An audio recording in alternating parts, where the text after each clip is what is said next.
ఓం నమో భగవతే వాసుదేవాయ.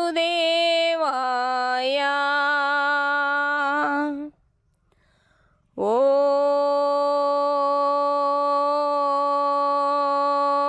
నమో భగవతే వాసుదేవాయ.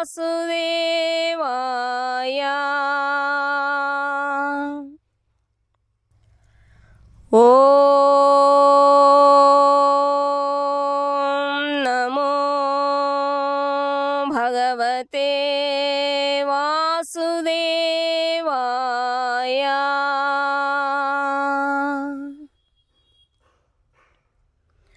ఓం అజ్ఞానతిమిరాంధస్య జ్ఞానాంజనశలాకయా చక్షురున్మీలితం యేన తస్మై శ్రీగురవే నమః. ఓం విష్ణుపదాయ కృష్ణప్రేష్ఠాయ భూతలే శ్రీమతే గిరిరాజస్వామినితి నామినే. ఓం విష్ణుపదాయ కృష్ణప్రేష్ఠాయ భూతలే శ్రీమతే భక్తివేదాంత స్వామినితి నామినే. నమస్తే సారస్వతే దేవ్యై గౌరవాణి ప్రచారిణే నిర్విశేష శూన్యవాది పాశ్చాత్యదేశతారిణే. జయ శ్రీకృష్ణ చైతన్య ప్రభు నిత్యానంద శ్రీ అద్వైత గదాధర శ్రీవాసాది గౌర భక్త వృంద.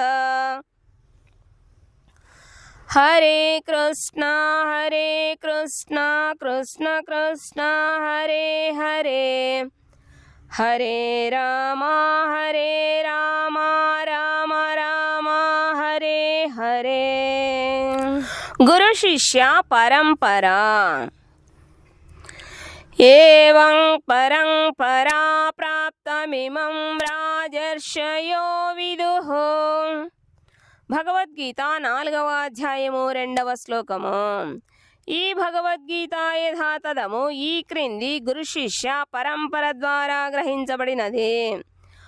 1 శ్రీకృష్ణ భగవానుడు, 2 బ్రహ్మదేవుడు, 3 నారదుడు, 4 వ్యాస మహర్షి, 5 మధ్వాచార్యులు, 6 పద్మనాభుడు, 7 నృహరి, 8 మాధవుడు, 9 అక్షోభ్యుడు, 10 జయతీర్థుడు, 11 జ్ఞానసింధువు, 12 దయానిధి, 13 విద్యానిధి, 14 రాజేంద్రుడు, 15 జయధర్ముడు, 16 పురుషోత్తముడు, 17 బ్రహ్మణ్య తీర్థుడు, 18 వ్యాసతీర్థుడు, 19 లక్ష్మీపతి, 20 మాధవేంద్రపురి, 21 ఈశ్వరపురి నిత్యానంద ప్రభువు అద్వైతాచార్యులు, 22 శ్రీ చైతన్య మహాప్రభువు, 23 శ్రీల రూప గోస్వామి స్వరూపుడు సనాతన గోస్వామి, 24 శ్రీల రఘునాథదాస గోస్వామి జీవ గోస్వామి, 25 శ్రీల కృష్ణదాస కవిరాజ గోస్వామి, 26 శ్రీల నరోత్తమదాస ఠాకూరులు, 27 శ్రీల విశ్వనాథ చక్రవర్తి, 28 శ్రీల బలదేవ విద్యాభూషణుడు శ్రీల జగన్నాథదాస బాబాజీ, 29 శ్రీల భక్తి వినోద ఠాకూరులు, 30 శ్రీల గౌరకిషోరదాస బాబాజీ, 31 శ్రీల భక్తి సిద్ధాంత సరస్వతీ ఠాకూరులు, 32 శ్రీల ఏసీ భక్తి వేదాంత స్వామి ప్రభుపాదులు. ద్వాదశాధ్యాయము 12వ అధ్యాయము భక్తి యోగము. 1వ శ్లోకము. అర్జున ఉవాచ ఏవం సతతయుక్తా ఏ భక్తాస్త్వాం పర్యుపాసతే ఏ చాప్యక్షరమవ్యక్తం తేషాం కే యోగవిత్తమాః. అర్జున హోవాచ. అర్జునుడు పలికెను.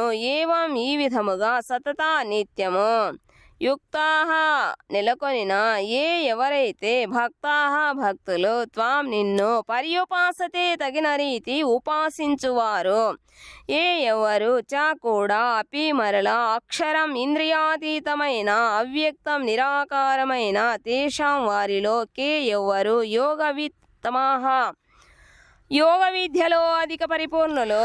అర్జునుడు ప్రశ్నించెను, నీ భక్తియుక్త సేవలో నిత్యము తగిన రీతిన నియుక్తులైన వారు లేదా అవ్యక్తమైన నిరాకార బ్రహ్మమును ఉపాసించువారు అను వీరిరువురిలో ఎవరు గొప్ప యోగ పరిపూర్ణులుగా భావించబడుదురు?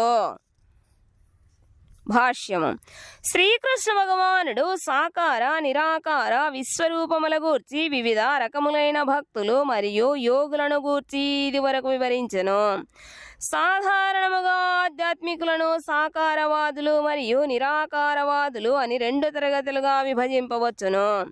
సాకారవాది అయిన భక్తుడు తన సంపూర్ణ శక్తిని వినియోగించి పరమపురుషుని భక్తియుక్త సేవలో నెలకొని ఉండును. నిరాకారవాది శ్రీకృష్ణుని ప్రత్యక్ష సేవలో నెలకొనకుండా అవ్యక్తమైన నిరాకార బ్రహ్మమును ఉపాసించుటలో నెలకొని ఉండును. ఈ అధ్యాయములో పరతత్వానుభూతికి గల అనేక వివిధ పద్ధతులలో భక్తియుక్త సేవ అనగా భక్తి యోగా అనేది అత్యుత్తమమని మనమెరుగుదుము. ఎవరైనను దేవాదిదేవుని సన్నిహిత సాంగత్యమును కోరుకొనినచో వారు తప్పక భక్తియుక్త సేవను స్వీకరించవలసి ఉండును. భక్తియుక్త సేవ ద్వారా దేవాదిదేవుని ప్రత్యక్షముగా ఆరాధించువారు సాకారవాదులుగా పిలువబడదురు. నిరాకార బ్రహ్మమును ఉపాసించుటలో నిమగ్నులైన వారు నిరాకారవాదులుగా పిలువబడుదురు. వీరిరువురిలో ఏ పద్ధతి ఉత్తమమైనదని అర్జునుడు ఇక్కడ ప్రశ్నిస్తుండెను. పరతత్వానుభూతికి వివిధ మార్గములు కలవు. కానీ శ్రీకృష్ణుడు ఈ అధ్యాయములో తనకు చేయబడు భక్తియుక్త సేవయే అనగా భక్తి యోగా అత్యుత్తమమైనదని సూచించెను. దేవాదిదేవుని సాంగత్యమును పొందుటయే భక్తి యోగా. ఇది మిక్కిలి ప్రత్యక్ష మార్గమే కాకుండా మిక్కిలి సులభ సాధన విధానము. భగవద్గీత 2వ అధ్యాయములో జీవి ఆధ్యాత్మిక విస్ఫులింగమని, భౌతిక దేహము కాదని మరియు పరతత్వమే దివ్యమైన సంపూర్ణ తత్వమని దేవాదిదేవుడు వివరించెను. 7వ అధ్యాయములో అట్టి జీవుడు సంపూర్ణతత్వపు అంశయైన కారణమున తన శ్రద్ధనంతటిని సంపూర్ణతత్వము వైపునకే మరలించవలనని భగవానుడు ఆదేశించెను. తిరిగి 8వ అధ్యాయములో శరీరమును త్యజించు సమయములో శ్రీకృష్ణ భగవానుని స్మరించు మానవుడు వెంటనే ఆధ్యాత్మిక జగత్తులోని కృష్ణలోకముకు బదిలీ చేయబడునని చెప్పబడినది. శ్రీకృష్ణుని గూర్చి నిరంతరము తన అంతరంగములో స్మరించడి వ్యక్తి యోగులందరిలోకి పరమశ్రేష్ఠ యోగా అని 6వ అధ్యాయపు చివరన శ్రీకృష్ణుడు స్పష్టముగా తెలిపెను. ఈ విధముగా మానవుడు శ్రీకృష్ణుని స్వరూపము పట్లనే ఆసక్తిని కలిగి ఉండవలననేది అన్ని అధ్యాయముల సారము. అదే అత్యున్నత ఆధ్యాత్మిక అనుభూతి.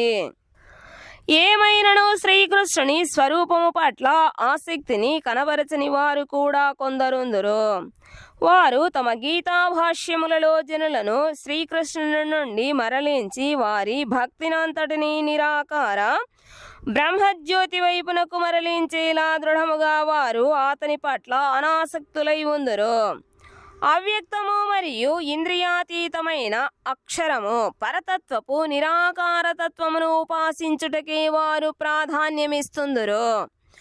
ఆధ్యాత్మికులలో 2 తరగతుల వారు కలరు.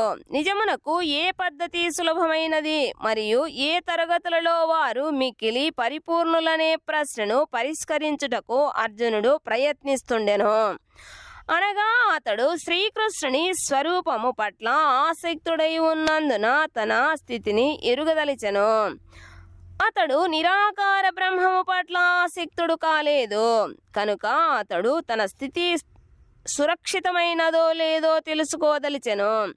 నిజమునకు ఈ భౌతిక జగత్తులో గాని దేవాదిదేవుని ఆధ్యాత్మిక జగత్తులో గాని నిరాకార తత్వమును ధ్యానించగలుగుట తెలుసుకొనుట కష్టము. ఎందుకనగా పరతత్వపు నిరాకారతత్వమును సంపూర్ణముగా అనుభూతి చెందుట ఎవరికిని సాధ్యపడదు. కనుక అట్లు కాలమును వృధా చేయుట వలన లాభమేమిటి అని అర్జునుడు ప్రశ్నింపదలిచెను. ఇతర రూపములనన్నింటినీ అవగాహన చేసుకోగలుగుటయే కాకుండా తన కృష్ణ ప్రేమలో ఎట్టి విఘాతము సంభవింపనందున శ్రీకృష్ణుని స్వరూపము పట్లనే ఆసక్తుడగుట అత్యుత్తమమని అర్జునుడు 11వ అధ్యాయములో అనుభవపూర్వకముగా గ్రహించగలిగెను. అర్జునుడు శ్రీకృష్ణుని ప్రశ్నించినట్టి ఈ ముఖ్యమైన ప్రశ్న పరతత్వపు సాకార నిరాకార భావములకు నడుమగల భేదమును స్పష్టీకరించును.